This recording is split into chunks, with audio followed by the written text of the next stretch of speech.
The India out president is in India. I'm talking about Mohammad Muizzu, the president of the Maldives. He was elected last year on the promise of India out, and he did follow through. Muizzu removed Indian soldiers from his country. He also cozied up to China and Turkey. But now, reality has hit. Muizzu is on a 5-day state visit to India. Today he was in New Delhi. First he received a ceremonial welcome in the Rashtrapati Bhavan. Then he held talks with Prime Minister Narendra Modi. And finally he signed some deals. Of course, everyone is asking the same question. Is this a U-turn? And if it is, then why? Well, the first answer is yes. It is a U-turn, a classic one. Muizzu had called India a bully. He said his country was not anyone's backyard. Compared to that, his tone has certainly softened. Listen to this. India is a key partner in the socio-economic and infrastructure development of the Maldives and has stood by the Maldives during our times of need. All right, so the topic for today might sound a little bit strict, but it isn't that strict per se. Dear Maldives, I can predict your future. Optics, very warm statements. Finally, we come to the deals. India and the Maldives have elevated their ties. It is now a comprehensive economic and strategic partnership. India has also extended some financial help. 2 currency swap deals. One is worth $400 million. The second is 30 billion rupees, which is about $360 million. Now, here is the warning. Malé already owes 20% of its debt to China, which is around $1.5 billion, and it is also going back for seconds, very interestingly. China is a well-known entity for its strategy to push development projects in vulnerable countries, which are generally executed by Chinese state-owned companies. They shell out massive investments to build infrastructure and capabilities like the Belt and Road Initiative. The Chinese ask for vital economic and strategic resources as a compensation for them. Once these projects attain maturity, most countries are unable to pay back the debt to China, and in return, the Chinese ask for vital economic and strategic resources of a country as penalty. Pakistan, Sri Lanka, Kenya, Zambia, Mongolia and Laos. What do these countries have in common? These countries are either on the brink of bankruptcy or have already gone bankrupt. According to a report by the Associated Press, a dozen poor countries are on the verge of collapse under the weight of billions of dollars in foreign loans that they had taken from China. One prime example I can give here is Sri Lanka. Its debt versus GDP percentage of loans to China is worth around 110% of their GDP, and it had to give up facilities like Hambantota port, as I mentioned earlier. Interestingly, Malé is already in a debt trap. They owe 110% of their GDP to China, and the cost of servicing these loans already stands at $300 million. This also includes the interest payments. By 2026, the cost of servicing this debt will rise to $1 billion. The precious foreign exchange of Maldives has already dropped 15% in terms of reserves. Guess how much debt they owe to India?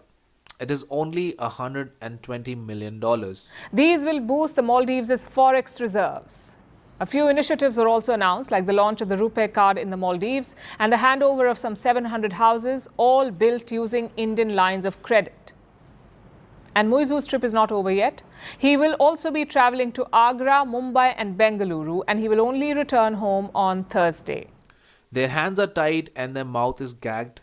But what fails rationality is the fact that President Muizzu is still asking for more Chinese participation in its economy.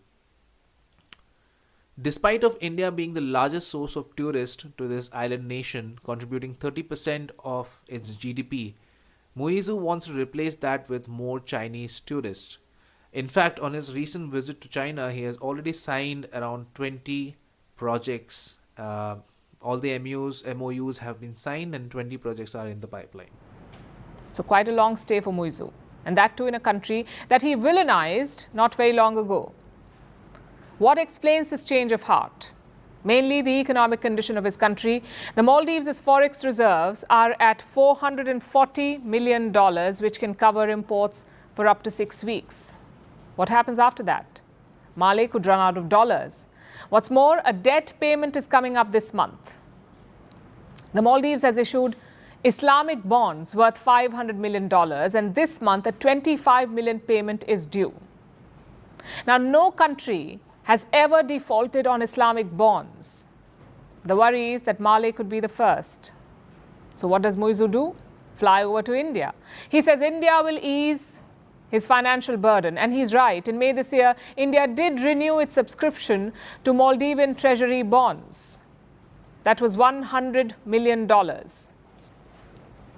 And today, 2 more packages were announced. So Muizu did get the help that he wanted, that he was hoping for. Basically, a bailout from India. That's what he's got. Secondly, he is wooing Indian tourists. Many of them have ditched the Maldives, especially after this year's diplomatic standoff. Indian footfall in the Maldives has dropped by 50,000. It has led to losses worth $150 million. Their hands are tied and their mouth is gagged. But what fails rationality is the fact that President Muizu is still asking for more Chinese participation in its economy. Despite of India being the largest source of tourists to this island nation, contributing 30% of its GDP, Muizu wants to replace that with more Chinese tourists. In fact, on his recent visit to China, he has already signed around 20 projects. All the MOUs have been signed and 20 projects are in the pipeline. That's a lot of money for this country, the Maldives, which is why their president, Mohammad Muizu, is traveling beyond Delhi. He wants to spread the message that Indians are welcome in his country. It is basically a reality check for Muizu. He thought that he could cut India out, maybe replace New Delhi with Beijing, but that is easier said than done.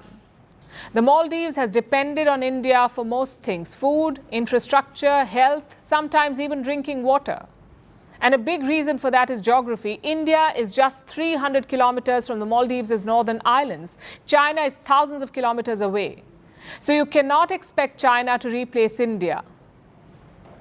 It is, of course, geographically impossible, but also politically impossible. Perhaps Muizu has realized that, which is why he circled back to India. For New Delhi, this is a victory for quiet diplomacy. Remember, India never responded to Muizu's public outcries. It simply waited for reality to kick in, and it has paid off. Now, the key is to build on this new foundation to make sure that such episodes do not repeat again. So I will not dwell into it anymore, but Maldives should comprehensively study what happened to Pakistan and Sri Lanka due to their dance with the dragon. This affair of seduction with the dragon can be very charming and exciting, but perhaps they should reflect on history and realize the famous saying, which is, a friend in need is a friend indeed. So that's how we wrap it up. Thank you so much for giving me your attention. I hope you liked the content. It was as short and crisp as possible. And if you do like it, don't forget to like, share and subscribe. I will be coming back to you with more and more case studies like this in the near future. So thank you, fantastic folks. See you on the other side.